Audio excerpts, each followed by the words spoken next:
Well, here's a new twist we did not see coming. Senate leaders are floating a department by department reopening of the government, starting with defense. I guess war, while the broader stopgap talks are stuck. That means Congress could pass full year funding for some parts of the government and leave others waiting. So what does that mean in plain terms? Instead of one bill that reopens everything, they'd move standalone appropriations bill for individual agencies. Defense or war could go first. It's a slow path and it still needs House agreement and a presidential signature before anyone gets paid, but it's on the table.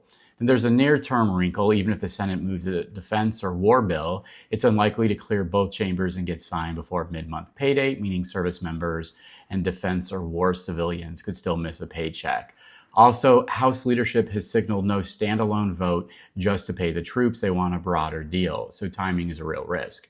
Now, my concern with the piecemeal approach is various, but mainly operational. It picks winners and losers inside the federal family. If your department gets funded, great, you go back to work, but your mission depends on others.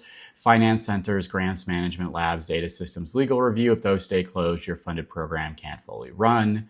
We've lived a version of this in prior lapses when support agencies are dark, funded components still stall because payments, contracts, or clearances can't move.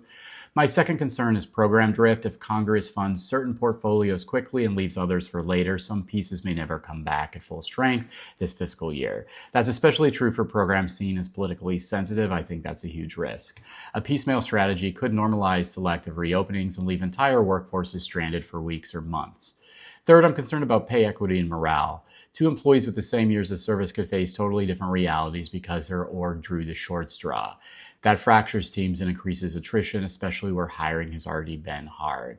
Fourth, my concern is compliance risk. Staggered reopenings creates mismatched deadlines, grants windows, court schedules, procurement lead times. That raises the odds of missed statutory dates, anti-deficiency missteps, and rework that wastes taxpayer dollars. To be fair, there is one upside. If your component gets funded, your back pay and operations can resume faster rather than waiting for a grand bargain. But the trade-off is fragmentation and uncertainty for everyone else.